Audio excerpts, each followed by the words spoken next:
성립요건 보겠습니다. 546페이지 양가로 1번. 자, 이렇게 되어 있어요. 동일한 쌍무계약에 의해서 채무를 부담해야 된다라고 되어 있어요. 그렇죠?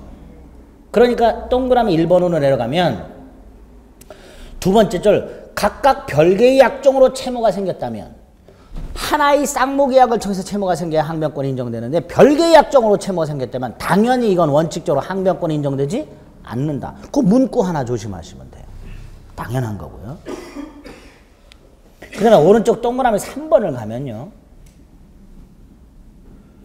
첫 번째 줄에 동그라미 3번에 채권량도 채무인수 상속이라고 되어 있습니다. 채권량도 예컨대 대금 청구권을 매수인이 팔았어요. 또는 대금 지급 의무를 다른 사람이 인수를 했거나 매도인 매수인 중에 한 사람이 사망을 해서 상속이 일어났어요. 그러면 당사자가 바뀌었죠. 당사자가 바뀌었지만 채권 채무는 내용이 바뀌었어요? 안 바뀌었어요? 안 바뀌었죠. 이걸 채권 채무는 동일성이 유지된다라고 합니다. 동일성이 유지되면 항변권은 그대로 존속합니다. 그거 기억하시면 되고요.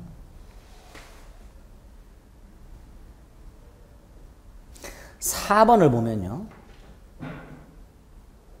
어느 한쪽의 채무가 그 사람의 잘못으로 이행불능이 돼버려요.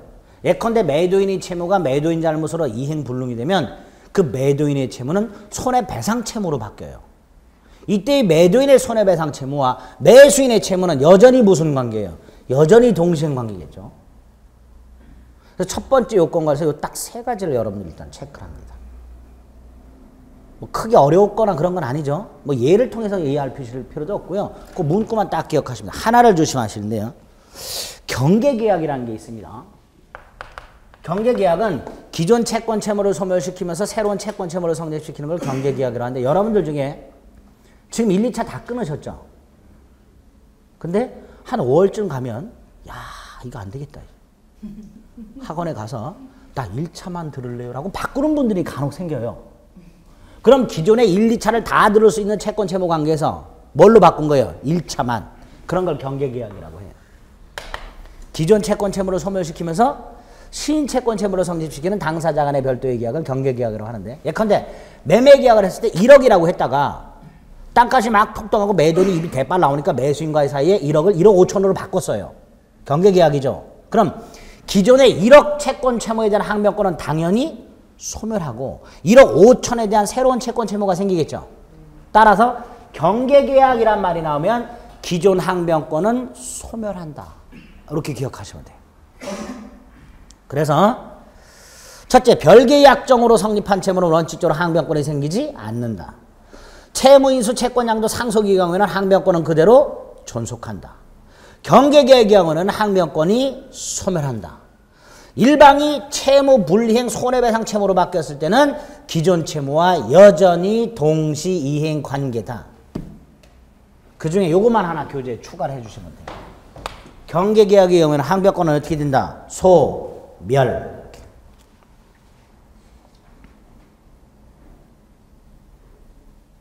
됐죠?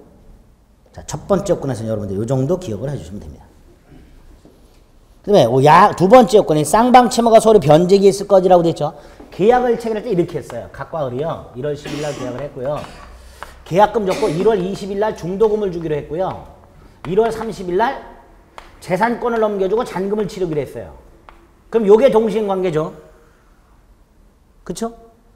이거는 중도금 지급을 하면은 선이행 의무죠.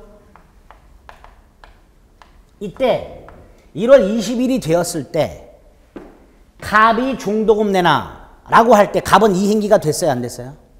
안 됐죠?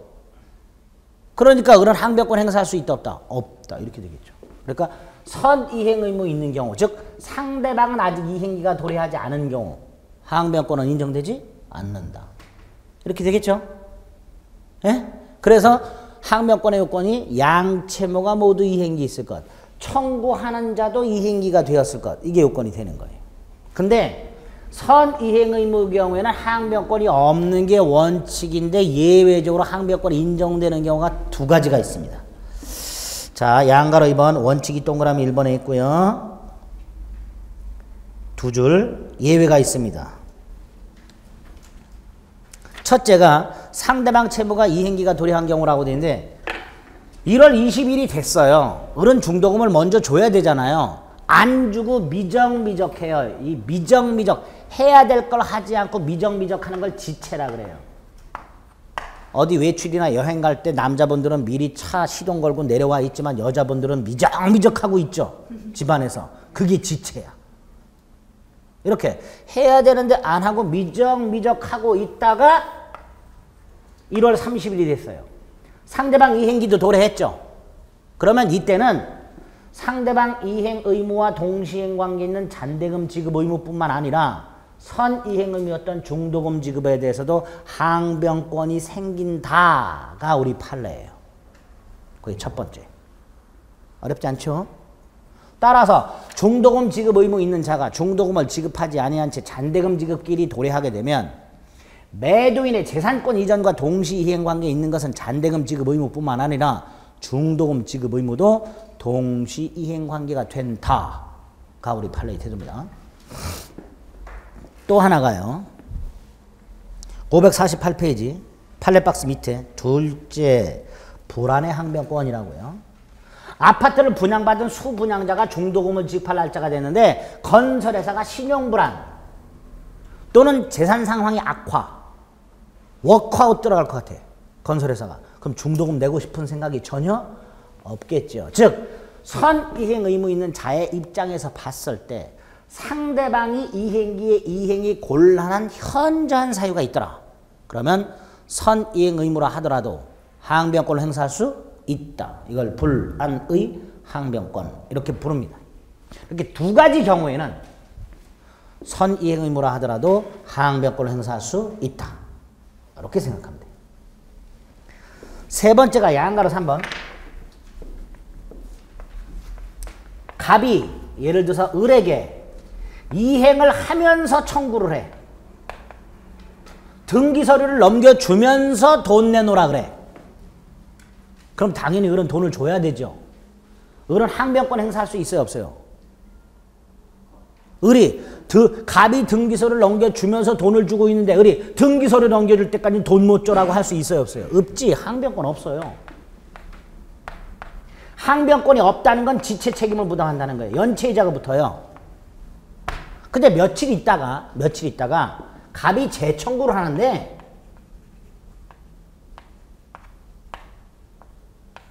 이때는 서류를 안 줘요. 그럼 을은 서류 줄 때까지는 돈 못 줘라고 할 수 있을까요? 없을까요? 이때는 할 수 있어야 되겠죠. 즉 일방의 한 번의 이행 또는 이행 청구에 의하여 지체 상태에 빠졌던 자라 하더라도 그 청구하는 자가 재청구할 때 이행 또는 이행 제공이 계속되지 않는다면 여전히 항변권을 행사할 수 있다. 청구하는 자의 이행 또는 이행 제공이 중단된다면 한 번 지체에 빠졌던 자라 하더라도 더 이상 지체 책임을 부담하지 않는다. 청구하는 자의 입장에서 상대방을 계속해서 이행 지체 상태에 빠뜨리려면 한 번의 이행 또는 이행 제공에 한 청구만으로는 부족하고 이 이행 또는 이행 제공이 계속되어야 한다. 이런 식으로 말이 나오겠죠. 네, 그게 판례 문구예요. 읽어보겠습니다. 양가로 3번. 쭉 1, 2, 3번이 있는데요. 오른쪽 맨 위에 판례를 보세요. 쌍무계약의 당사자 일방이 이 예에서 갑이 먼저 한 번 현실 제공을 하고 상대방을 지체에 빠지게 한 경우라 하더라도 그 이행 제공이 계속되지 않는 때에는 과거 한 번 이행 제공이 있었다는 사실만으로 수령 지체에 빠진 자의 항변권이 소멸하는 것은 아니다. 무슨 말인지 아시겠죠? 예? 예, 그렇게 문구를 좀 이해를 해주시면 됩니다.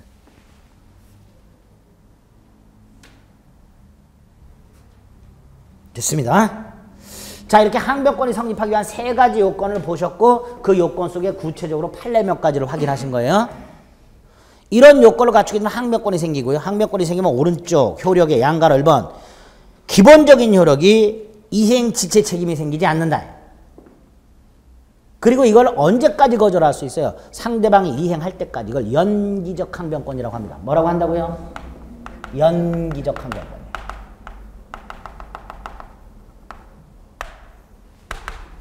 항변권이 있다는 것 자체로 지체 책임이라는 걸 부정하지 않습니다. 즉 연체이자가 붙질 않아요. 이게 본체적 효력입니다. 그래서 거기 6줄까지를 읽어주시면 돼요. 양가로 1번. 밑에 건 필요 없고요. 항변권을 가진 자는 자식 채무 이행을 거절할 수 있다. 세 번째 줄 연기적 항변권이다. 그 밑에 줄 비록 이행을 하지 않더라도 지체로 인한 책임을 지지 않는다. 자, 여기까지는 지난 순환에 말씀을 드렸고요. 한 장 넘겨봅니다. 소송상 효력이라고 되어 있는데요. 이 갑이라는 놈이 재산권을 이전해 주지도 않으면서 돈 내놓으라고 청구를 했어요. 당연히 돈을 줄 리가 없겠죠. 그랬더니 이 자식이 소송까지 제기를 했네. 갑이 원고예요. 근데 갑이 소송을 제기할 때 지가 재산권 안 넘겨줬다는 말은 쏙 빼고 그냥 대금지급 청구 소송만을 제기했어요. 그럼 법원 입장에서는 을한테 너 왜 돈 안 주냐고 물어볼 거 아니에요. 그렇죠? 갑이 지가 재산권을 안 넘겨줬다는 말은 쏙 뺐기 때문에 법원은 을한테 야마 너 왜 돈 안 주냐 그럴 거예요. 이럴 때 을은 당연히 뭐라고 대답을 해야 돼요. 갑이 재산권을 넘겨주지 않으니까 돈을 안 주고 있습니다라고 말을 해야 되죠. 만약에 말을 안 하면 을은 왜 돈을 안 주고 있는지 법원이 알 길이 없어요. 있는데 안 주는 건지 재산권을 이미 받았는데도 안 주고 있는 건지 갑이 재산권을 안 넘겨주니까 안 주고 있는 건지 말하기 전에는 법원은 알 수가 없단 말이죠. 그러니까 항변권이 있는 사람은 소송에서는 반드시 주장을 해야만 돼요. 이걸 원용이라고 해요. 주장을 해야 법원은 고려를 하게 됩니다. 아, 이 사람이 항변권이 있구나 이렇게. 주장하지 않으면 법원은 을에게 항변권이 있다는 걸 알 수가 없어요. 착두를 타지 않는 한. 그래서 소송상의 효력을 보면 항변권자의 주장이 없는 한 법원은 항변권의 존재를 고려해서는 안 된다 이렇게. 고려할 수도 없고. 두 번째로 얘가 만약에 이걸 주장을 해요. 주장을 해서 법원이 이걸 받아들여요. 인용. 네 말이 맞다. 그럼 누굴 패소시켜야 돼요? 얘. 그렇죠? 얘 주장이 맞다면 요 놈을 패소시켜야 되잖아요. 근데 우리 법원은 그래도 얘를 승소시켜요. 법원은 이렇게 말해. 네가 항변권이 있는 게 맞다. 맞지만 너는 대금을 줘라. 그럼 뭘 열받죠? 안 받아요? 아니 왜 표정들이 다시 한번 을이 항변권을 주장해서 법원이 받아줘. 네 항변권 맞아. 그럼 을을 성소시켜야 되잖아요. 그런데도 불구하고 너 항변권이 있는 거 맞지만 그래도 너는 을 갑한테 돈 줘 라고 판결을 해요. 우리 법원이. 을 뚜껑 열릴 거 아니에요. 그래서 법원이 야 승질 부리지 마. 그냥 주라는 게 아니야. 갑으로부터 재산을 넘겨받는 것과 상환하여 대금을 지급해. 이렇게 판결을 해요. 이걸 상환급부 판결, 상환이행 판결, 원고 일부 승소 판결이라고 하게 됩니다. 그래서 소송상 효력으로는 두 가지. 반드시 항변권을 갖고 있는 사람은 주장해야만 법원은 고려한다는 거 하고요. 이걸 주장했을 때 법원이 이걸 인용하게 되면 원고 일부 승소 판결한다는 거. 요 두 번째 게 시험 문제 나온 적이 있어요. 항변권이 인정되는 경우 법원은 원고 패소 판결해야 된다. X. 원고 패소 판결이 아니라 원고 일부 승소 판결해야 된다. 여기까지 했죠? 그 다음에 지금 양가로 3번에 실체법상의 효력이라고 동그라미 1, 2, 3번이 있는데요. 오늘은 1번만 이해를 합니다. 무지하게 어렵습니다. 여기를 보세요. 이제 책을 내려놓고 듣는 데 주력하세요. 자, 동그라미 1번에 보면 자동채권으로 상계금지라고 되어 있습니다. 이렇게 기억하세요. 동시이행 항변권이 붙은 채권. 자, 동시이행 항변권이 붙은 채권. 이 채권을 자동채권으로 상계하지 못한다. 이런 의미예요. 이 문구를 일단 머릿속에 외우셔야 돼요. 이렇게 그냥 그대로 나온 적이 있습니다. 시험지문에. 동시이행 항변권이 붙은 채권을 자동채권으로 상계하지 못한다. 동자상 X. 절에 가면 불상밖에 없어요. 동자상 없어요? 없어. 자, 그럼 이걸 이해하기 위해서 먼저 상계를 기억하셔야 되는데, 상계라는 것은 채권, 채무, 대등액에서 퉁치는 걸 상계라고 합니다. 어디서 많이 볼 수 있냐면 고수조법에서 많이 봐요. 갑을 법인 경이 고수조법을 치고 있어요. 갑이 땄어, 10,000원을. 얘는 10,000원을 줬는데 이 자식은 한 판 치고 준대. 많이 잃었어. 이놈은 지금 뚜껑 열렸어. 그래서 야, 돌려. 한 판 치고 줄게. 그래서 일단 알았어. 얘는 10,000원 채권이 있어요. 있죠? 한 판을 쳤더니 얘가 땄어. 얘도 10,000원 채권이 생겼어. 서로 10,000원을 주고받을 수도 있겠지만 퉁칠 수도 있죠.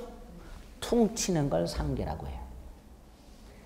이때 상계는 단독행위입니다. 단독행위란 건 갑이 을에게 퉁쳐 라고 할 수도 있고 을이 갑에게 퉁쳐 라고 할 수도 있다라는 거예요. 있겠죠? 네, 있을 거예요. 퉁쳐 이렇게. 이때 퉁쳐라고 말하는 사람이 갖고 있는 채권이 자동이고요. 상대방이 갖고 있는 채권을 수동채권이라고 합니다. 그러면 갑이 을에게 퉁쳐라고 말을 했다면 요게 자동이고 요게 수동이에요. 을이 갑에게 퉁쳐라고 말을 했다면 요게 자동이고 요게 수동입니다. 상계하는 사람이 갖고 있는 채권이 자동, 상계를 당하는 사람이 갖고 있는 채권이 수동. 여기까지 됐죠? 자, 그러면 이걸로 올라가. 시험 문제 2번 나온 적이 있는데, 아니 3번 나온 적이 있는데 2번은 요렇게, 1번은 요렇게 예로 나왔습니다. 총 4번 나왔거든요. 4번 중에서 요 문구가 1번 나왔고요. 사례 형태로 3번 나왔는데 그 3번 중에서 2번이 요렇게 나왔어요. 갑과 을이 매매를 했어요. 갑이 을에게 매매대금 채권 1억 있어요. 근데 이 갑의 1억 매매대금 채권에는 을의 항변권이 붙어 있어요. 갑이 을에게 1억 내놔 그러면 을은 뭐라 그래요? 재산권 넘겨줄 때까지 못 줘. 그러니까 갑의 1억 매매대금 채권에는 을의 항변권이 붙어 있습니다. 이 갑의 매매대금 채권을 동시이행의 항변권이 붙은 채권이라고 말을 해요. 그런데 공교롭게도 을이 갑에게 1억 빌려준 게 있었어요. 그러면 갑은 을에게 매매대금 1억 받을 게 있고 을은 갑에게 빌려준 1억 받을 게 있으니까 대등액이 있으니까 서로 퉁칠 수 있죠. 이럴 때 갑이 퉁쳐 그럼 이게 자동이 되고요. 을이 퉁쳐 그럼 이게 자동이 되고 이건 수동이 되겠죠. 근데 만약에 갑이 퉁쳐 그랬어. 갑이. 그러면 이게 소멸하면서 이것도 소멸하겠죠. 갑이 퉁쳐 그랬는데 을의 권리가 소멸해. 만약에 을이 퉁쳐 그러면 소멸하고 을의 권리가 소멸하니까 괜찮은데 을이 퉁치자 그랬고 을의 권리가 소멸하는 건 괜찮은데 을은 가면 갑이 퉁쳐 그랬더니 을의 항변권이 소멸해요. 그러니까 이 경우에 을은 갑에게 퉁치자 할 수 있지만 갑은 퉁치자 소리 못한다 이렇게 되는 거예요. 그러니까 항변권이 붙은 채권을 자동채권으로 상계할 수 없다. 즉 매도인은 상계하지 못한다. 이 답이에요. 누군 상계하지 못한다? 매도인. 이렇게 생각하시면 돼요. 사례 형태로 나오면 이렇게밖에 나올 수가 없어요. 대충 이해됐죠? 외웁니다. 매도인은 상계하지 못한다. 또 하나가 임대차로 나온 적이 있어요. 갑과 을이 임대차를 했고 임대차가 끝났습니다. 자, 을은 갑에 대해서 1억 보증금 채권이 있고요.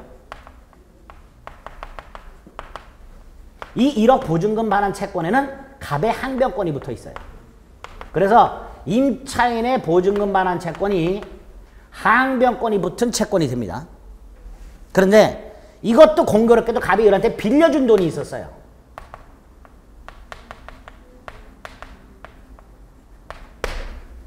그럼 그림상으로는 갑도 퉁칠 수 있고 을도 퉁칠 수 있죠. 갑이 퉁치면 이게 자동이 되는 거, 수동이 되는 거고요. 을이 퉁치면 자동이 되겠죠. 근데 을이 퉁치면 갑의 항변권이 소멸해. 그러니까 을은 퉁칠 수 없다. 항변권이 붙은 채권을 자동채권으로 상계할 수 없다. 이렇게 되는 거예요. 그러니까 이 경우에는 누군 퉁치지 못한다? 임차인. 이 경우에는 누군 퉁치지 못한다? 매도인. 그래서 동시이행의 항변권이 붙은 채권을 자동채권으로 상계하지 못한다 라는 문구와 관련해서 매매나 임대차가 사례로 나오게 되면 매도인은 상계하지 못한다. 임차인은 상계하지 못한다. 이렇게만 기억하고 계시면 돼요. 아시겠죠? 네, 그렇게. 참 까다롭습니다. 한 번에 이해 잘 안 됩니다. 일단 한 번에 이해가 잘 안 되니까 외울 것만 먼저 외워두자. 어떻게? 동자상 X 요거 하나 하고 매도인 X, 임차인 X. 됐죠? 그러면 항변권 문제 이렇게 어렵게 나오면 다 맞을 수 있습니다. 이해는 나중에 또 찬찬히 하셔도 됩니다. 대충 하셨으니까. 그 다음 이제 551페이지에 보면 항변권이 확장되는 게 있습니다. 거기에 보면 뭐 양가로 이번에 8개가 있고 양가로 이번에 뭐 인정하지 않는 게 나와 있고 쭉 나와 있는데 원래 인정되는 게 한 15개가 있고요. 인정 안 되는 게 5개 정도가 있습니다. 이걸 구별하실 수 있어야 되는데 인정되는 거 15개 외울 필요 없죠. 인정 안 되는 거 5개만 외우면 돼요.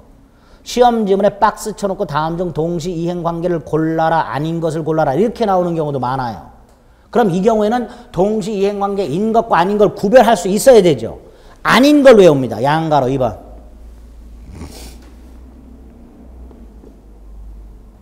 4번에 보면요. 변제와 영수증 교부는 동시행관계입니다. 근데 변제와 채권증서 반환 이건 동시행관계가 아닙니다. 뭐하고 뭐? 변제와 채권증서 반환.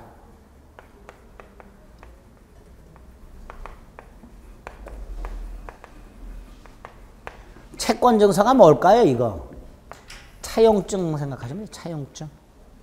차용증 또는 현금보관증 생각하시면 돼요. 돈 빌리는 사람 차용증이나 현금보관증 써주죠. 나중에 돈 갚을 때 돌려받아야 되죠. 안 받아도 돼요. 영수증 받으면 돼요. 그러니까 내가 써준 차용증 돌려줄 때까지는 돈 못 갚는다라는 말 할 수 없다예요. 변제와 채권증서 반환은 동시행관계가 아닙니다. 두 번째로 3번 돈을 빌리면서 아파트에다 저당권을 설정해 준 상태예요. 나중에 돈을 갚습니다. 갚으면서 저당권 등기 말소할 때까지는 돈 못 갚겠다 할 수 있느냐? 안 된다. 변제와 담보권 말소도 동시행관계가 아닙니다. 돈 갖고 나중에 말소시키면 돼요. 변제와 담보권 말소 동시이행관계다 아니다? 아니다. 아니다.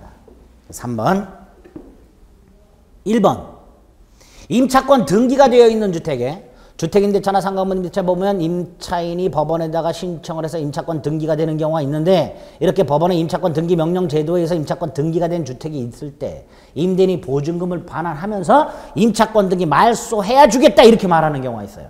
안 된다 우리 판례. 보증금 반환이 선이행 의무다. 그 다음에 2번은 토지거래 허가구역내에서 허가 전 상태야. 대금 지급 의무가 있어요 없어요? 없지요. 없으니까 대금 지급 의무와 허가 신청 절차 협력 의무는 동시행관계가 아니다. 이렇게 되겠죠. 4개 봤어요? 마지막 5번을 봅니다. 지금 우리는 동시행관계 아닌 거 5개를 지금 죽을 힘을 다해서 외우고 있습니다. 마지막 하나 남았어요. 이런 거예요. 갑의 땅이 있어요. 여기 보세요. 여기 보세요. 이해하시고 보세요. 갑의 땅이 있고 여기에 을이 근저당권자가 있어요. 얘가 이걸 경매를 넣었어요. 그래서 병한테 낙찰이 됐어요. 병이 법원에다가 경락대고를 완납했어요.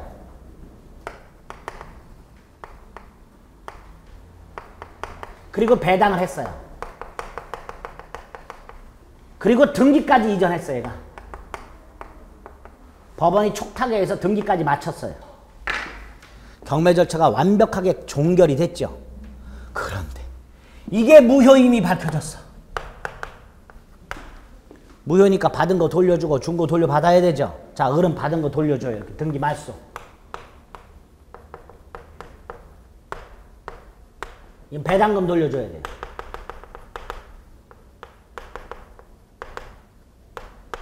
이때 병이 을로부터 배당금 돌려받을 때까지는 등기 말소 못하겠다라는 동시이행의 항변권을 행사할 수 있는가? 없다. 우리 판례.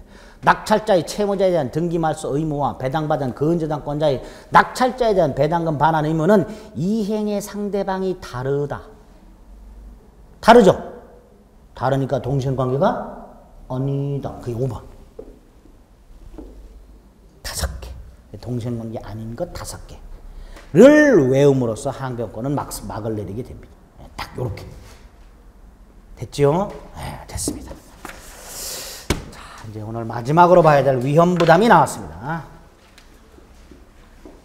이건 항변권보다 훨씬 쉬워요. 훨씬. 위험부담. 갑과 을이요.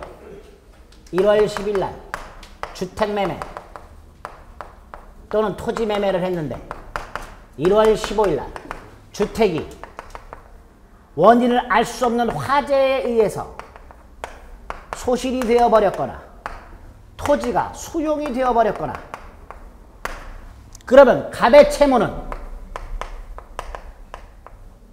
갑의 귀책 사유 없이 후발적으로 불능. 그쵸? 간단하잖아요. 계약했는데 계약 후에 불가능이 됐어요. 후발적 불능이야. 근데 그 채무자에겐 아무런 잘못이 없어. 원인 모를 화재 토지 수용이니까. 당연히 갑의 채무는 소멸. 을의 채무는 후발적 불능이에요, 아니에요? 을의 채무 후발적 불능이에요, 아니에요? 아니잖아요. 그러니까 이 을의 채무를 어떻게 할 것이냐의 문제가 생기는 거예요. 자, 위헌부담이란 이렇게 쌍무계약이 유효하게 성립하여 양당사자의 채무가 생긴 후에 어느 일방의 채무가 그 채무자의 귀책 사유 없이 후발적으로 불능이 되어 소멸했을 때 반대 당사자의 대가 지급의 위험, 이 독바가지를 누가 쓸 것이냐. 고수습에서는 고한 사람이 독박을 쓰죠. 그렇게 정해져 있죠. 네? 그게 위헌부담이에요. 민법에서는 누가 독바가지 쓰냐 정해놓으면 돼요. 고수습에서도 정해놨는데 민법이 정해놓지 말한 법이 뭐가 있어. 독바가지 누가 쓰냐 이걸 고급지게 위헌부담 이렇게 얘기를 해요. 이렇게 해놨어요. 우리 민법 원칙 채무자가 부담해라. 이 채무자 누구예요? 갑. 그 의미는 갑은 채무를 면하는 대신에 대금을 청구할 수 없다. 이렇게 됩니다. 갑은 채무를 면하는 대신 뭘 청구할 수 없다고요? 대금 청구할 수. 그러니까 을은 대금 지급 의무를 면한다. 이게 위헌부담의 원칙의 내용이에요. 그런데 요구와는 별도로 우리 법원이요. 을은 갑에게 대상 청구권 행사할 수 있다. 이 위헌부담과는 관계가 없는 건데 대상 청구권이라는 제도가 따로 있어요. 을이 갑에게 돈을 주면서 땅이나 주택을 내놔. 갑은 못 주죠. 그죠? 근데 갑이 대신 받은 보험금이나 보상금이 있어요. 그럼 을은 돈을 주면서 땅이나 주택을 내놔. 그런데 못 주면 그럼 땅이나 주택 대신에 보상금이나 보험금 내놔 라고 할 수 있는 걸 대상 청구권이라고 해요. 그걸 여기에도 적용할 수 있다 그래요. 우리 판례가. 그러니까 위헌부담과는 별도로 요거 하나 따로 기억을 해주세요. 원래는 채무자가 위험을 부담하니까 갑은 주택이나 토지를 인도할 의무를 면하는 대신 대금을 청구할 수 없고 따라서 을은 대금을 지급할 의무가 없다. 이게 위헌부담이에요. 네? 그런데 우리 판례는 단 을은 자신의 채무를 이행하면서 갑에게 보상금 청구권을 넘기라고 요구할 수 있다. 대상 청구권 행사할 수 있다. 위헌부담과는 별개의 제도인데 이걸 우리 판례가 여기서 인정을 해요. 네? 이것도 따로 기억을 좀 해두셔야 됩니다. 이게 채무자 위헌부담이라고 해요.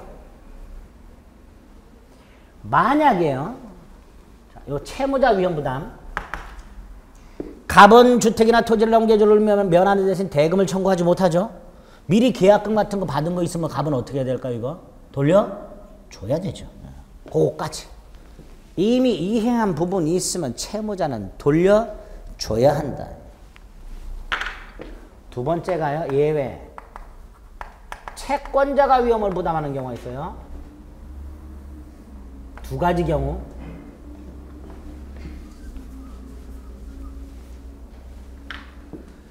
처음에는 원인 모를 화재였었는데요. 나중에 소방서에서 화재 원인을 조사했더니 을의 담배꽁초가 원인이 됐어요. 그럼 을의 잘못으로 불능이 된 거죠. 채권자 귀책사에 의한 불능이 밝혀졌어요.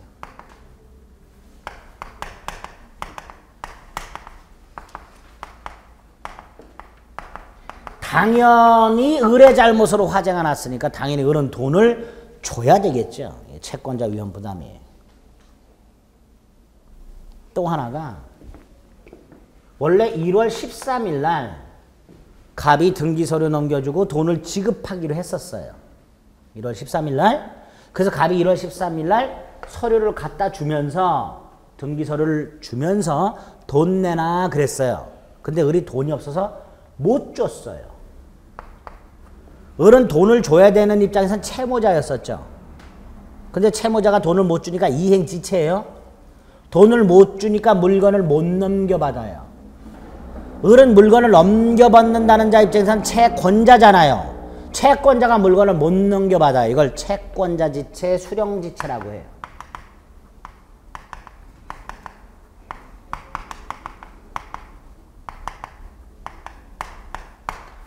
(1월 13일) 날 갑이 을에게 등기서류를 넘겨주면서 돈 내놔 그랬음에도 불구하고 을이 돈을 못 주고 주택을 못 받아, 토지를 못 받아. 그래서 갑이 도로 가져갔어. 가져간 상태에서 이렇게 됐어. 양당사자에게 귀책사유 없이 불능이 되어버렸어요.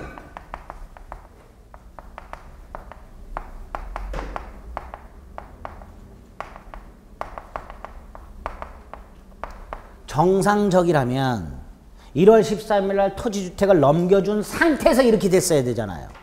그렇죠. 근데 을이 지체한 상태에서 이렇게 됐으니까 누가 책임져라? 을이 책임지라는 거예요. 그래서 채권자가 위험을 부담하는 경우 이렇게 두 가지가 됩니다. 채권자 귀책사유 불능이 된 경우 하고요. 채권자 지체 중 양당사자 귀책사유 없이 불능이 된 경우. 이 두 가지 경우에는 누가 위험을 부담해라? 채권자가. 근데 이 경우에요. 채권자가 위험을 부담한다는 것은 갑은 주택이나 토지를 넘겨주지 않고 돈 받을 수 있다잖아요. 그렇죠? 채권자가 위험 부담한다는 것은 갑은 돈 받는다는 거예요. 그래 안 그래? 예? 이건 갑은 돈 못 받는다고요. 이건 갑은 돈을 받을 수 있다예요. 근데 갑은 돈을 받았는데 등기는 안 넘겨줬죠. 양도세를 전략했어요. 갑은. 대금은 대금대로 받고 양도세는 양도세대로 안 냈죠. 이런 걸 꼭 먹고 알 먹고. 근데 민법은 꼭만 먹어라. 알은 먹지 마라. 이중이득 금지가 있어요. 민법에는.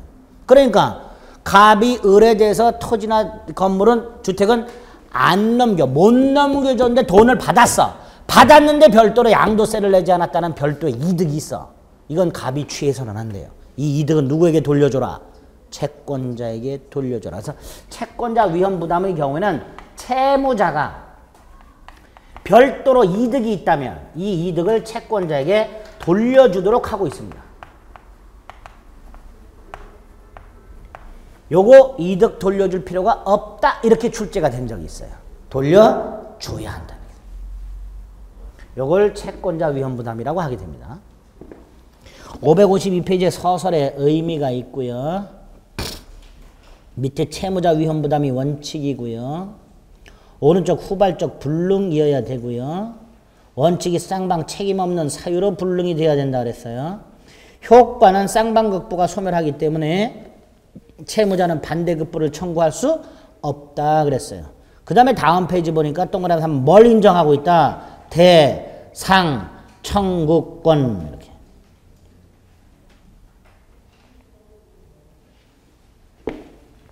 그러니까 아까 요 경우에 원칙은 채무자는 반대급부를 이행할 필요가 없는데 예를 들어서 얘가 줘야 될 대금이 1억이고요. 예? 토지보상금으로 1억 2천을 받아요. 갑이. 그럼 을의 입장에서는 어때요? 1억 주고 보상금 1억 2천 받는 게 더 낫겠죠. 그럼 이거 선택할 수 있다라는 거예요. 무슨 말인지 아시겠죠? 그래서 대상 청구를 인정하는 거예요. 위험 부담이라는 것 말고 대상 청구하는 걸 따로 인정할 수 있다라고 합니다. 우리 판례가. 그 내용이 하나 나와 있고요. 오른쪽 채권자 위험 부담이라고 둘 중에 하나 채권자의 책임 있는 사유로 이행이 불능이 되거나 채권자 지체형 쌍방 책임 없는 사유로 불능이 되거나 그럼 채권자가 위험을 부담하기 때문에 채무자는 반대급부를 청구할 수 있다. 다만 양가로 위에 동그라미 1번 반대급부 청구할 수 있고 동그라미 2번 이 경우 채무자는 자기 채무를 면함으로써 얻은 이익이 있을 때는 그 이익은 채권자에게 상환하라. 뭐 이렇게 돼 있죠. 네? 여기까지가 위험부담이에요. 근데 이제 마지막 한 장을 넘기면 위험의 이전이라는 말이 하나 나와 있습니다. 이것만 이해를 좀 합니다. 위험의 이전이란 건 뭘까? 지금 우리가 보고 있는 위험부담은 잘 생각해 보세요. 갑이 을에게 토지나 주택을 넘겨주지 못하면서 돈은 받을 수 있냐 없냐가 위험부담이죠. 위험부담이란 건 갑이 을에게 주택이나 토지를 못 넘겨줘요. 못 넘겨주는데 돈은 받을 수 있냐 없냐가 위험부담인데, 만약에 갑이 을로부터 돈을 받기 전에 이걸 먼저 인도했다면 이때는 위험부담의 문제가 생기지 않지요. 주택이나 토지를 먼저 인도한 상태에서 이렇게 돼버렸다면 이땐 갑은 상관없죠. 먼저 인도한 상태에서 이렇게 됐으니까 갑은 이거 상관없이 을에게 뭐 요구할 수 있어요? 돈 내놔라. 이걸 위험의 이전이라고 합니다. 더 이상 위험부담의 문제가 생기지 않고 갑이 을에게 대금을 청구할 수 있게 되는 때가 언제냐? 인도시. 물건을 먼저 인도하면 위험이 누구한테 넘어간다? 을에게 넘어간다. 이걸 위험의 이전이라고 해요. 그러니까 더 이상 위험부담의 문제는 생기지 않는다. 이걸 위험의 이전이라고 합니다. 반대급부의 위험이 채권자에게 이전되어 채권자가 이를 부담하는 걸 말한다. 언제 이전하느냐? 인도시.